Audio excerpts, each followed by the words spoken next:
Chapter 1, The Voice on the Line. Gary Love liked the hour between 10 and 11 at night because it asked nothing else of him. The city quieted down just enough during that window. Sirens thinned.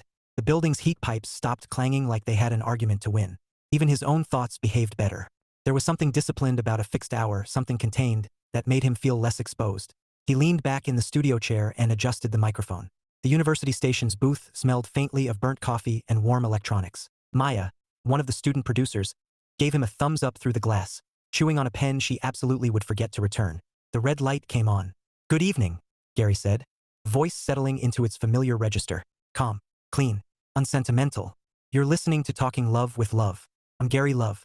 Phones are open." He always paused there. Let the title sit. Let the irony land if it wanted to.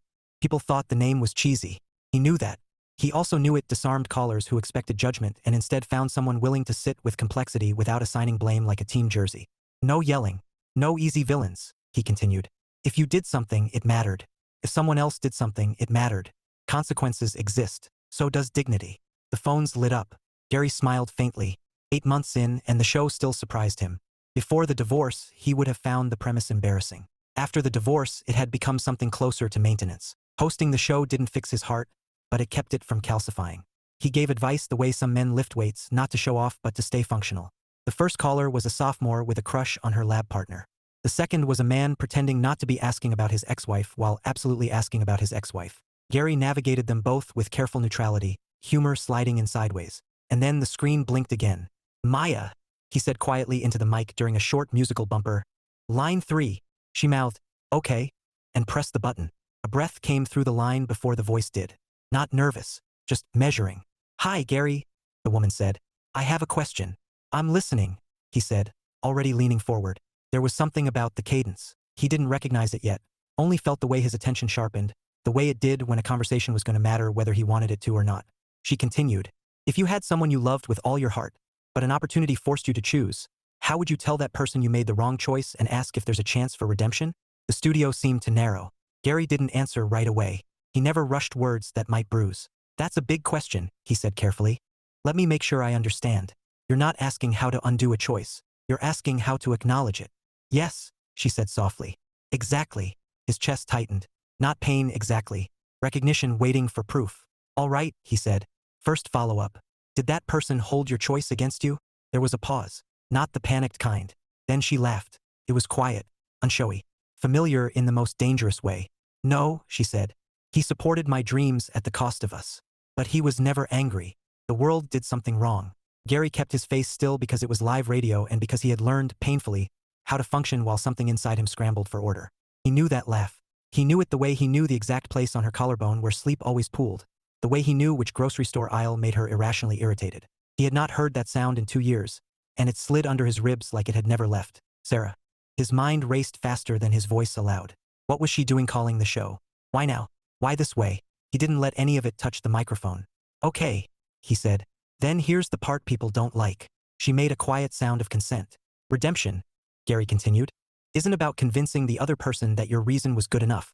It's about demonstrating that you understand the cost of the choice you made." She didn't interrupt. "That means not leading with how much you lost," he said. "It means acknowledging what they gave up without being asked. And it means being prepared for a no." There was a breath on the line. Steady. Held. And, he added, feeling his own heart thud once. Hard.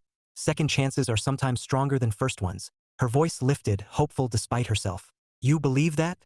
"I believe," Gary said, choosing every syllable like it mattered, "that second chances work when they're not fueled by nostalgia.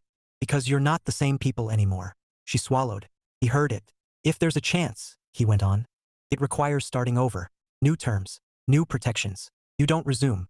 You rebuild." Silence hummed between them. The producers shifted behind the glass, sensing gravity they couldn't name. And, Gary finished quietly, "You don't ask for forgiveness without explaining how you'll keep the same harm from happening again." She exhaled something like a laugh. "Or maybe grief."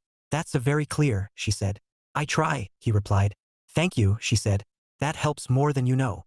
He didn't say her name. "You're welcome," he said instead. "Good luck." The line clicked off. Gary sat there for half a second too long. Maya tilted her head, eyebrows raised in a silent "Are you okay?" He nodded once and turned back to the mic. "You're listening to Talking Love with Love," he said steadily. "We'll be back after this." When the music rolled, Gary leaned back in his chair and closed his eyes. He had sacrificed himself for her dreams without resentment. He had done it cleanly, lovingly, on purpose. If she wanted him back, she would have to come as someone willing to protect what they built. Because if his heart broke twice, he knew exactly what waited on the other side. And this time, he wouldn't survive it with gentleness. Chapter 2, Terms Without Names. Gary did not dream about her. That surprised him more than it should have. He woke at 6 as usual, made coffee strong enough to silence thought, and stood by the kitchen window watching the city rehearse itself. Delivery trucks, dog walkers, the faint percussion of someone starting a life he would never intersect with. He waited for the aftershock. The way his chest should ache after hearing her voice, the way memory normally clawed when disturbed. Instead, there was only alertness. That unsettled him far more. At work, he listened more than he spoke. That was not unusual. His reputation for restraint had accelerated his promotion more effectively than raw ambition ever could. People mistook his silence for patience, his patience for wisdom. He did not correct them. At noon, his friend Mark leaned against the frame of his office door, holding 2 paper cups like an offering. "Brought you the good kind," Mark said. "The one that tastes like regret but works." Gary took it. "You're a humanitarian. You look." Mark squinted, composed, but in a brittle way. "That's just my face," Gary said. Mark raised an eyebrow. "You haven't dated in 2 years. You host a relationship show. The math says something has finally gotten under your skin." Gary took a sip and did not rise to the bait. "Or I slept poorly." Mark studied him another second, then shrugged. "You ever want to stop being the most emotionally responsible man I know? Let me know. I keep chaos snacks in my desk." Gary smiled despite himself. That was how it worked now. Affection delivered sideways, humor doing the work of tenderness. The night came more quickly than he expected. At the station, Maya was vibrating with purpose. "We've got emails," she said. "Actual emails. Someone clipped your answer from last night." "About second chances?" Gary asked. "Yes. They called it brutal but kind. Which is your brand, apparently." He adjusted the mic, feeling the unfamiliar tension settle back into his shoulders. The booth door closed. The red light came on. "Good evening," he began, grounding himself in routine. "Talking love with love. Lines are open." The first few calls passed easily. Familiar problems, half decisions, someone wanting reassurance that discomfort meant failure instead of growth. Then Maya's hand lifted again. Line 3. Gary inhaled slowly before nodding. The sound on the line this time was not a breath. It was resolve. "Hi, Gary," she said. "Welcome back," he replied, keeping his voice neutral. "I had another question," she said. "A related one." "All right. If someone says they'd consider a second chance, but only under new terms, how do you know whether those terms are fair boundaries or just fear disguised as standards?" That landed cleanly. No tremor. Gary leaned back, considering. "That's a sharp question," he said. "And an important one." He paused deliberately, the way he did when callers tried to rush him into absolution. "Boundaries," he said, "are about self-respect. Fear is about self-protection. They can look similar on the surface." "So how do you tell?" she asked. "You interrogate the motive," Gary answered. "If the terms exist to punish or control, they're fear. If they exist to prevent the same harm from repeating, they're boundaries." There was a faint hum of thought, hot from the other side of the line. "What if the person asking for another chance feels like those boundaries are one-sided?" she asked. "Like they're the only one being asked to prove something." Gary felt his jaw tighten. Not in anger, but in truth. "Then they should ask themselves who paid the cost the first time," he said. "Equity doesn't mean symmetry.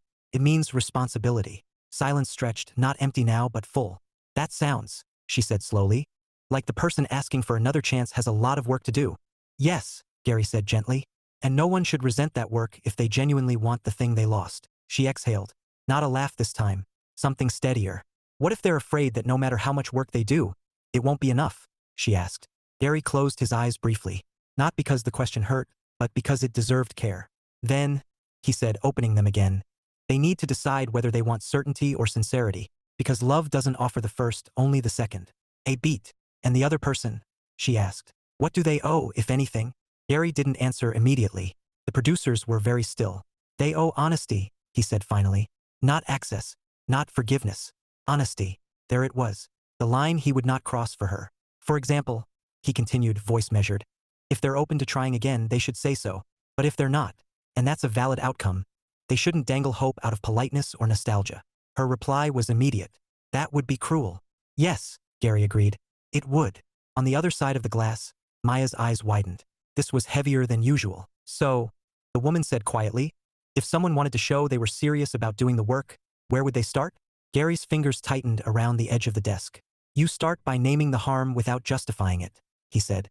You articulate how you'll make different choices, not intentions, not feelings, but actions. And you offer those changes without demanding immediate validation. She absorbed that. And if that person did all of that, she said, voice lower now, would there ever be a point where the other person had to risk something too? Gary felt it then, that delicate edge where philosophy threatened to become confession. Yes, he said. At some point, if there's movement toward rebuilding, both people risk vulnerability again. But that moment can't be forced. It has to be invited. There was a pause, longer than before. Thank you, she said. I think that answers my question.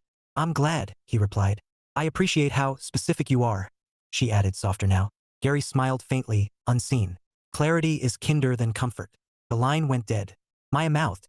You okay? He nodded once. The show ended 15 minutes later. The booth emptied. The campus outside was quiet, lit by the honest glow of lampposts that asked nothing of anyone. Gary sat alone for a moment after everyone left. Sara had not said his name. That mattered. She was not trying to be forgiven through familiarity. She was listening, testing, measuring herself against the terms she had once been spared. He stood, collecting his coat. If she wanted back into his life, it would not be through shortcuts or sentiment. She would have to knock where the door actually was, and decide whether she was prepared for what waited on the other side. Chapter 3, The Work of Wanting. By the third week, the audience noticed. Not in any measurable way at first, no spike in ratings, no sudden flood of emails, but in tone. The calls lingered longer. Students clustered closer to the glass during certain segments, like they were trying to overhear something unscripted. Gary noticed too. He didn't say her name on air. He didn't think of her name while he was on.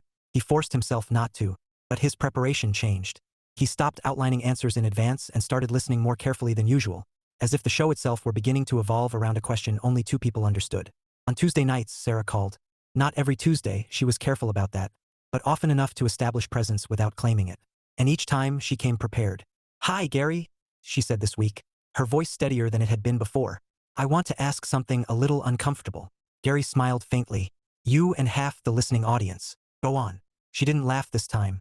If someone realizes that wanting something badly enough doesn't make them good at holding it, she said, is it fair to ask for another chance once they've learned how to do better? That earned a quiet whistle from Noah, one of the student interns, who forgot muting protocols when he reacted. Gary hid his amusement. That's honest, he said. And honesty changes the terms. How so? She asked. Well, Gary replied, wanting isn't a credential. It's fuel. If you don't know how to contain it, you burn things down by accident. That sounds familiar, she said. He heard the humor there. Not self-deprecation. Recognition. The question, he continued, is whether the person asking for another chance has actually changed the behaviors that caused the harm, or just become more aware of them. And if they have, she pressed, then, Gary said, it becomes less about entitlement and more about invitation. She considered that. He heard paper shift, notes, maybe. She had always been like that. Prepared, precise, deeply allergic to improvisation unless she trusted the ground. What if the other person says they're open, she asked, but doesn't move, doesn't push forward or pull away, just waits? Gary's expression tightened. That's not openness, he said. That's suspended judgment. Is that wrong? She asked. Not necessarily, he replied. But it's unstable. You can't ask someone to change while you refuse to decide what you're willing to risk. Behind the glass, Maya scribbled something in the margin of her notebook. He's sharper lately. Is there a point? Sara asked quietly. Where waiting becomes its own kind of harm? Yes, Gary said. Because silence creates anxiety. And anxiety erodes trust faster than anger ever could. The line went quiet. In that silence, Gary became intensely aware of how much of this conversation lived between the words. How much was not being said because both of them understood it too well. So, she said finally, what does doing the work actually look like? Gary didn't answer right away, not because he didn't know, but because he did. It looks boring, he said. Unromantic. Consistent. A small huff of laughter escaped her. Ouch. You show up when it's inconvenient, he went on. You articulate fears before they metastasize into decisions. You don't disappear when things get heavy. And, he added, you resist the urge to perform transformation instead of living it. She exhaled slowly. That's a lot, she said. Yes, Gary agreed. That's why most second chances fail. Because people want the feeling back, she said. Without adopting the discipline, he nodded, forgetting for a moment that she couldn't see it. Exactly. There was a pause. Not uncomfortable. Focused. I appreciate that you don't sugarcoat, she said. Most people would. I'm not here to sell hope, Gary replied. I'm here to protect people from their own shortcuts. That sounds like protection matters to you, she said. It does. That was as close as he came. The call ended without ceremony. No thank you this time. Just an acknowledgement, mutual and complete. After the show, Noah lingered while the others packed up. "Hey, Gary," he said. "Is it weird that listening to this made me break up with someone last night?" Gary blinked. "I don't want details." "Fair," Noah said quickly. "But like, you talk about work. Actual work. Nobody tells us that part." Gary smiled. "You don't get extra credit for self-preservation." Outside, the night was clean and cool. Gary walked instead of taking the subway, letting the city stretch out in front of him. For the first time since the divorce, he admitted something uncomfortable and undeniable. He didn't just miss Sara. He respected who she was becoming, and that made everything more dangerous. Because wanting her back wasn't the risk. Believing she could do the work, that was. Chapter 4. Outside the booth, Sara ended the call and did not exhale for several seconds. She was sitting on the edge of her bed, phone still warm in her hand, the city outside her apartment humming with the kind of confidence she had once mistaken for fulfillment. The skyline here was impressive, assertive even, but it no longer made her feel taller. It just made her feel small in a different way. She had timed the call carefully. She always did. Never from home. Never from the office. Always from somewhere anonymous enough that she didn't feel like she was cheating by proximity. Tonight, it had been a borrowed couch in a friend's sublet across town. A place that smelled like citrus cleaner and ambition. Gary's voice still echoed in her chest. Not the sound of it, but the meaning. Invitation. Work. Risk. She set the phone down and pressed her palms into her eyes. He was not angry. That realization had been both relief and punishment. Anger would have been easier. Anger would have let her defend herself. Instead, Gary had done the thing she feared most. He had grown. Across the city, Gary stood at his apartment window, watching the reflection of his living room hover over the dark glass. The couch was tidy. The shelves were organized. Everything in the room was intentional. He hadn't rushed home after the show. He never did anymore. Instead, he'd taken the long way back, past the late-night diner where he once convinced Sara that pie was a legitimate dinner if you added coffee, past the bookstore that had closed during their first year apart. He had not thought of her walking those same streets. Not until now. The dynamic had shifted. He felt that clearly. The calls were no longer exploratory. They were directional. Sara was no longer asking what second chances required in theory. She was asking what they required of her. That mattered. But it also complicated things in a way he refused to ignore. Gary poured himself a glass of water and sat at the small kitchen table. He didn't turn on the radio. He didn't open his laptop. He let the quiet exist. He had meant what he'd said on air. About honesty. About not dangling hope. Which meant he owed himself the same restraint. The next call, when it came, did not go to the studio. It happened on a Thursday afternoon. While Sara stood in line for coffee she didn't particularly want and had no intention of finishing. She stared at the menu like it might offer absolution instead of caffeine. Her phone rang. A known number. She hesitated, then answered. "Hello." "Hi," Gary said, his voice unmistakable and suddenly not buffered by microphones or distance. "It's Gary." Her heart stuttered. Not raced. Stuttered. Like it had skipped a step and was scrambling to recover. "Hi," she managed. "I'm not calling to talk about the show," he said calmly. "I just need to ask you something directly." She turned away from the counter, pulse loud in her ears. "Okay. Are you planning to keep this conversation contained to the booth?" he asked. "Or are you asking something from me?" There it was. No radio cadence. No safety net. "I don't want to corner you," she said carefully. "I really don't." "I know," Gary replied. "That's why I'm asking now." The barista called her name. Sara ignored it. "I'm asking," she said slowly, "because keeping it theoretical is starting to feel dishonest." On the other end of the line, Gary closed his eyes briefly. "Then we need to change the terms," he said. "I agree," she said, relief threading through her voice. "That doesn't mean access," he continued. "It means clarity. I can do that." "All right," he said. "Start." She swallowed. "I didn't realize how much of our stability came from you until I had to build everything alone. I thought independence would feel empowering. Instead, it just feels unshared." Gary listened. He didn't interrupt. "And I know wanting you back isn't enough," she added quickly. "I'm not asking you to trust me on faith. I'm asking you to let me show you what's different." "And what is different?" he asked. She didn't answer immediately, not because she didn't have one, but because she refused to give him headlines instead of substance. "I don't chase everything anymore," she said finally. "I ask what it costs and who pays. And I don't decide alone." That landed. Gary leaned back in his chair. "That's a start." "I'm not asking you to meet," she said. "Not yet." He appreciated that. "But I don't want to pretend this is academic," she continued. "If there's no version of you that could ever try again, I need to know that. Not because I deserve comfort, but because I owe myself honesty too." He respected the hell out of that. "There is a version," Gary said. "But it's not the one who rushes. I wouldn't expect that. And it wouldn't happen on the radio." She smiled. "Unseen." "No. That would be a lot. Logistically disastrous," he agreed. A beat of mutual warmth passed, fragile, but real. Here's what I can offer, Gary said. Not meetings, not promises, but intentional conversation. Off air, slow. If at any point it stops feeling constructive, we stop. Sara nodded even though he couldn't see it. That's fair.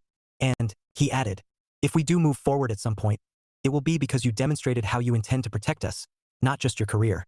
Her voice was steady when she responded. I'm prepared for that. He believed her, which scared him more than skepticism ever could. They ended the call without ceremony. No declarations, no lingering. Gary set his phone down and let himself sit with what he'd done. Outside the booth, the rules were stricter, but the honesty, that was real. Chapter 5, Accountability isn't romantic, but it's necessary. The first thing Sara did was cancel something important to her. Not impulsively, not dramatically. She did it the way she'd learned to do most difficult things now, with documentation, follow-through, and no expectation of praise. The email was brief, professional, clear. She stared at the sent confirmation longer than she needed to, then closed her laptop and sat back in the chair, palms flat on the desk like she was steadying herself against a mild tremor. This was new. Not sacrifice, she'd always known how to do that. But choice. Conscious, deliberate choice that accounted for someone else's reality as equal to her own. She picked up her phone and typed a message she did not send. Instead, she opened her calendar and reworked the next 3 months. No symbolism, no declarations, just structure. Gary noticed the shift before he understood it. It came through indirectly. An email from the station's faculty advisor forwarding listener feedback, a subtle change in the cadence of the calls. The way Sara's questions had stopped circling the same conceptual terrain. She was no longer asking, what should I do? She was asking, what happens if I do this? That mattered. On the show that night, he took a call from a man in his 40s who spoke like confession was something he could negotiate his way out of. I told her I'd change, the man said. Isn't that enough to at least try again? Depends, Gary replied evenly. What did change require? The man hesitated. Well, less late nights, more communication. That's a list, Gary said. Not a plan. There were murmurs of laughter in the control booth. Gary continued, change isn't a promise you make to someone else. It's a set of behaviors you commit to whether they come back or not. Line 3 lit up. Gary, Sara said when he opened it, her tone careful but unshaken. Can I respond to that? He paused. This was unusual but not inappropriate. Go ahead, he said. If you only change because someone's watching, she said, you haven't actually changed. You've just become performative. The intern nearest the glass-mouthed dam. Gary's mouth curved. Slightly. That's well put, he said. And accurate. She didn't stay on the line. No back and forth. No claiming space. She said what mattered and got out. After the show, Gary did not linger. He walked home slowly, replaying not her words but her timing. She had waited until the advice wasn't abstract. Until it applied cleanly to accountability rather than regret. She wasn't courting him. She was demonstrating something in public without making it about herself. At his apartment, Gary checked his phone. There was a single message from her, time-stamped an hour earlier. I'm in town next Thursday for meetings. I'll be busy most of the time. I wanted you to know so it doesn't feel secretive or symbolic. No pressure to respond. Nothing else. No question mark. No expectation. Gary set the phone down and sat on the edge of the bed, elbows on his knees, considering the unfamiliar sensation rising in his chest. Pressure, yes, but not manipulation. They spoke on the phone on Sunday afternoon. No radio. No metaphors. Tell me about the job, Gary said. Sara exhaled, relieved and wary all at once. Do you want the resume version or the honest one? The honest one, he said. I already know you're competent. She smiled into the quiet. I spend most of my time making decisions that look impressive from the outside and feel hollow from the inside. Because I optimized for scale instead of sustainability, she said. I didn't build community. I built momentum. Gary absorbed that. Momentum runs out. Yes, she said. It does. Have you corrected course? He asked. I'm trying, she replied. That's part of why I canceled the Zurich project. He heard the weight in her voice. That was a big deal. It was, she agreed. And I'd do it again.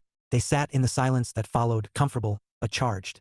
I want to be clear, Gary said eventually. I'm not jealous of your success. I know, Sara said immediately. You never were. I'm cautious, he continued, because I don't want to be someone who contorts himself to fit into another person's ambition again. I wouldn't ask you to, she said. That was my mistake. I assumed your flexibility was infinite. He smiled faintly. It felt that way at the time. I know, she said. And I'm sorry. She didn't rush the word. She didn't decorate it. I didn't just leave for an opportunity, Sara went on. I left assuming you'd absorb the cost because you always did. That wasn't fair. And if we ever try again, I won't do that to you. Gary listened. He let the apology exist without softening it. Thank you, he said finally. That matters. Does it matter enough? She asked, not pleading, just honestly curious. Gary considered the question with the seriousness it deserved. It matters enough to keep talking, he said. And that's not nothing. She accepted that with a quiet, steady breath. When the call ended, Gary stood at the window again. For the first time since she'd called the show, he asked himself a question he had been avoiding. Was he protecting himself or slowly turning protection into avoidance? Outside, the city carried on. Inside, something important shifted, not forward, not backward, but into alignment. Chapter 6, The Ask. The night Sara decided to stop circling the truth, she did not call the show. She stood at the wide hotel window instead, one hand braced against cool glass, watching traffic fold itself into patterns beneath her the way decisions had begun to do in her life. Fewer, firmer, deliberate. The meeting she'd flown in for had gone well, which used to be enough to settle her nerves. Tonight, it felt irrelevant. This mattered more. She checked the time in New York, then typed a message she rewrote twice before sending. Are you free to talk? No urgency, just clarity. Gary saw the message during a lull at work, the late afternoon quiet that had replaced the frantic energy of his early promotions. He read it once, then again, feeling the familiar blend of steadiness and risk gather behind his ribs. I can call in 10, he typed back. That works, she replied. He closed his laptop and stood, pacing once from window to door. This was not panic. It was preparation, the kind that precedes a conversation that might change the shape of something durable. When the phone rang, he answered on the second ring. Hi, Sara said. Hey, Gary replied. They did not waste time. I'm here, she said. In the city. I know, he said. You told me. That's not why I'm calling, she said gently. I'm calling because I don't want to ask this in increments. He leaned against the counter, attentive. Go on. I've been careful, she continued. I've been intentional, and I don't regret that. But I don't want to hide behind process anymore. Gary smiled faintly. Careful sounds like you. Yes, she said. But so does avoiding the hard part. He waited. I want to try again, Sara said plainly. Not eventually, not abstractly. I'm asking you if you would consider meeting me, face to face, to talk about whether there's a version of us worth rebuilding. There it was. No metaphors, no theory, no protective language dressed as patience. Gary closed his eyes, not to retreat, but to listen to himself fully before responding. I'm going to be honest with you, he said, because anything else would be unfair. I expect that, she replied. I want you, he said, the words calm but weighted. That hasn't changed. What has changed is that I need to know I'm not choosing between you and myself again. She nodded even though he couldn't see it. I don't want you to. So here's my concern, he continued. I've been very good at not rushing. That's protected me. But there's a point where protection hardens into something else. Avoidance, she offered. Yes, he said. And I don't want to confuse my caution for wisdom if it's actually fear. Her voice softened. I'm not asking you to leap. I know, he said. You're asking me to step. She smiled. He could hear it this time. Exactly. They both went still with the magnitude of it. If we meet, Gary said slowly, there are a few things that need to be true. Name them, she said immediately. First, he said, this isn't a nostalgia tour. We don't reminisce our way into comfort. She exhaled in relief. Good. Second, we talk logistics as well as emotion, he continued. Geography, time, career trajectory. No vague promises. I'm already restructuring, she said. Not hypothetically. He noted that, accepted it without comment. Third, he said, if at any point either of us realizes this doesn't align, we say it. No dragging things out to soften the blow. That will hurt, she said.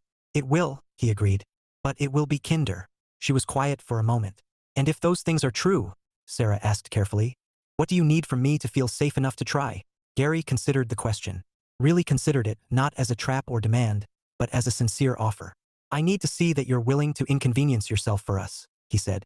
Not symbolically, practically. She nodded, already reaching for specifics. I can stay longer this week. That's not necessary, he said.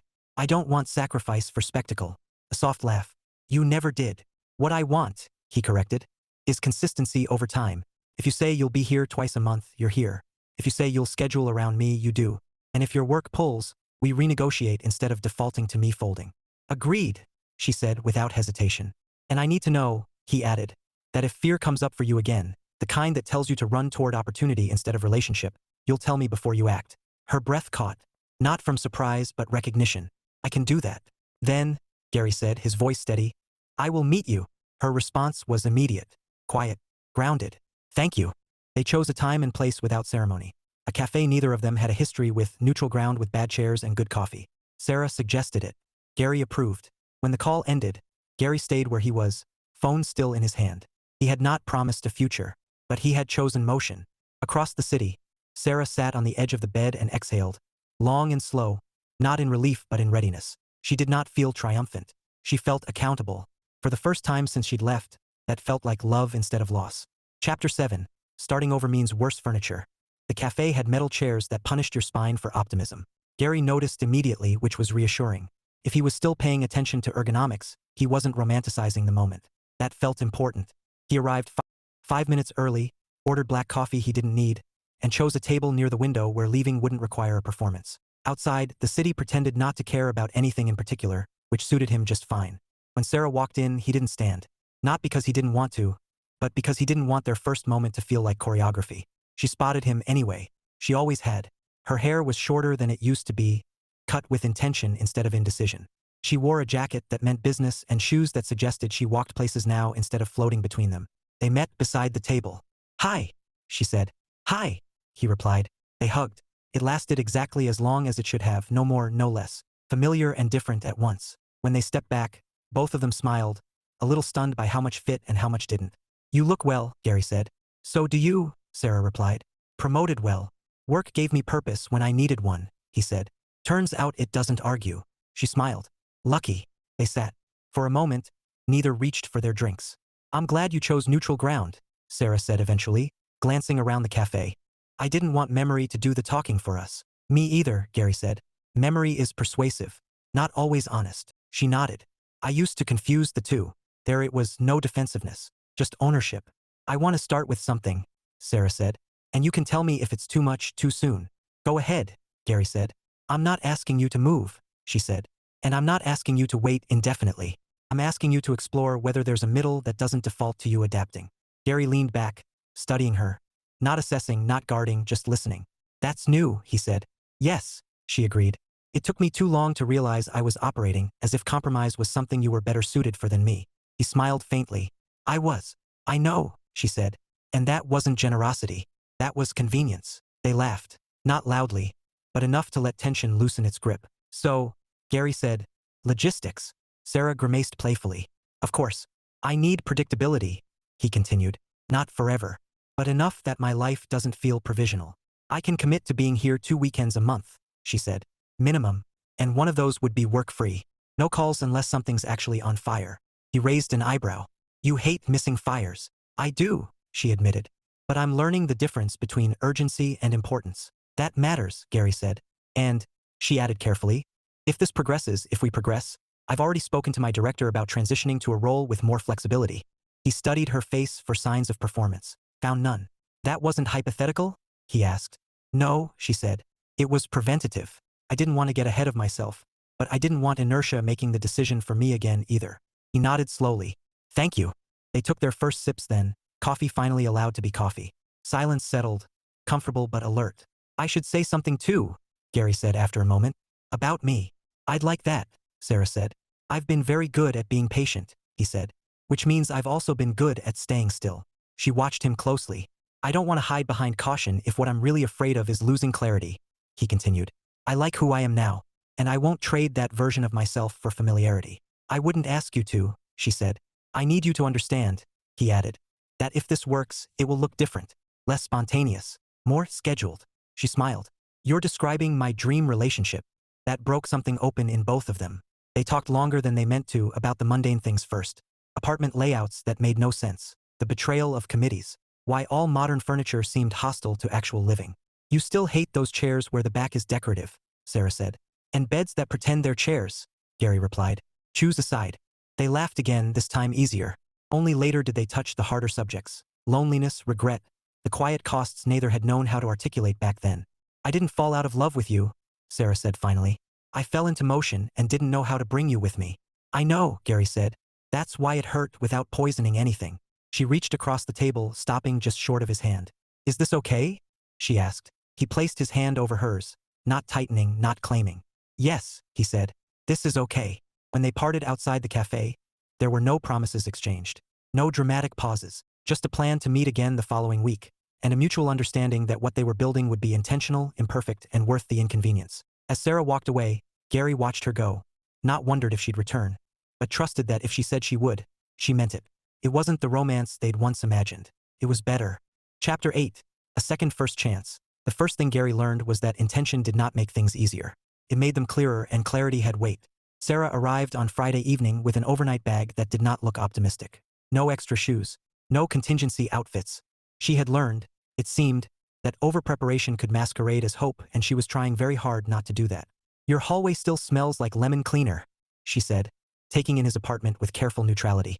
"I take hygiene personally," Gary replied. "It keeps the chaos manageable." "That tracks," she said, smiling as she set the bag down by the couch. Not claiming the bedroom, not hovering. They moved around each other with an ease that was new, not remembered. This version of familiarity required attention. There were moments when their hands brushed and neither flinched, moments when silence lingered without being filled. They ordered takeout because planning dinner felt like too much symbolism, and ate at the table instead of the couch because they were both pretending this was casual. It wasn't. "So," Sara said midway through the meal, chopsticks paused. "Tell me what this looks like to you." Gary considered his answer while chewing, an old habit of buying himself time. "It looks like permission," he said. "To see if the people we are now still choose each other when there's no novelty doing the work for us." Sara nodded. "That's fair." "And," he added, "it looks like scheduling arguments we haven't had yet, so they don't ambush us." She laughed. "That might be the least romantic thing you've ever said to me." "That's saying something," he replied. They talked through details most couples avoided until necessity forced them. Timelines, travel fatigue, the unglamorous reality of missed calls and misaligned energy. "I don't want to win by default anymore," Sara said quietly. "I want us to decide." Gary felt something in his chest settle, not soften, but align. Later, when they stood on opposite sides of the kitchen counter nursing chamomile tea neither of them needed, Sara spoke again. "I need to say something without cushioning it," she said. "Go ahead." "I'm scared I'll fail at this," she admitted. "Not because I don't want it, but because I want it so much I might try to control it." Gary studied her, the honesty etched into her posture. "Then the rule," he said, "is that fear gets named, not obeyed." She smiled. "You always did give great advice." "Yes," he replied dryly. "I also have a habit of forgetting to take it." They stood there a moment longer, the distance between them deliberate and shared. When Sara finally picked up her bag, she didn't look disappointed. "I'm glad I stayed," she said, "even without expectations." "So am I," Gary replied. At the door, she paused. "This feels like a first date," she said, "just with worse furniture and better questions." Gary smiled. Second first chances rarely come with upgrades. She laughed softly, then grew serious. "Thank you," she said, "for not letting this be easy, and for not making it impossible." He nodded. "See you next weekend?" "Yes," she said without hesitation. "I'll be here." After she left, Gary didn't rush to clean or reorganize the space she'd occupied. For the first time in a long while, the quiet felt provisional in a way that suggested movement rather than absence. A second first chance, he realized, didn't feel like hope. It felt like responsibility. And strangely, that made it lighter. Chapter 9. Talking Love. Out loud. Gary had always believed that silence could be ethical. Not evasive, ethical. Silence used to create space where pressure wanted to live. It had protected callers from judgment, protected himself from spectacle. But the longer Sara stayed, 2 weekends a month, sometimes 3, the more he understood that silence could also become a shelter he no longer needed. The show had grown since winter. Not explosively, but steadily, the way good habits did. Students rotated through the booth with reverence now. Callers referenced old episodes by theme instead of panic.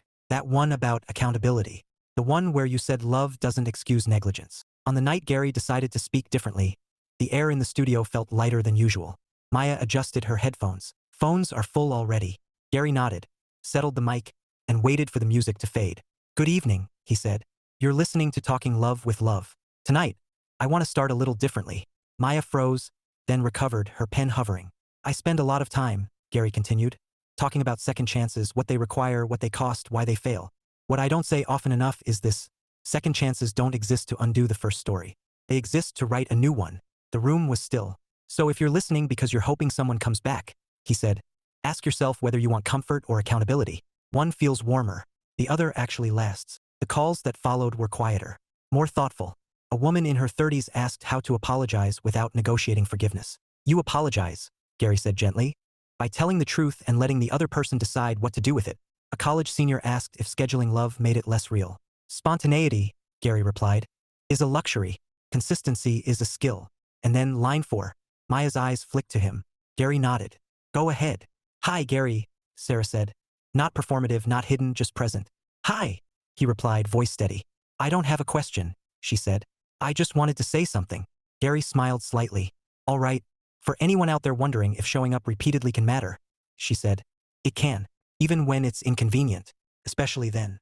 Gary did not interrupt. And, she added, the person you're trying to reach will notice when you stop asking for absolution and start offering proof. The booth exhaled. Gary let a beat pass. Thank you, he said. That's accurate. She didn't linger on the line. Neither did he chase the moment. When the show ended, Gary packed up as usual. Outside, Sara was already waiting. Not hovering, not hiding, just leaning against the brick with her coat buttoned wrong. You didn't tell them, she said as they walked. No, he replied. I didn't need to. She smiled. I hoped you wouldn't. They walked slowly, no destination prescribed. Next month, Sara said. I'm relocating my base office. Gary glanced at her. Where? Here, she said. Not permanently, but enough that time stops being theoretical. He considered that. Not the sacrifice, but the intention. Okay, he said. She laughed. That's it. That's it, he replied. We're not auditioning anymore. They stopped at the corner, the city folding around them in familiar indifference. I want to be clear, Gary said quietly. I'm choosing this with my eyes open. I wouldn't accept it any other way, Sara said. They stood there, no fireworks, no proclamations. Just two people who had learned that love spoken carefully could still be brave when said out loud. And this time, neither of them confused timing for truth.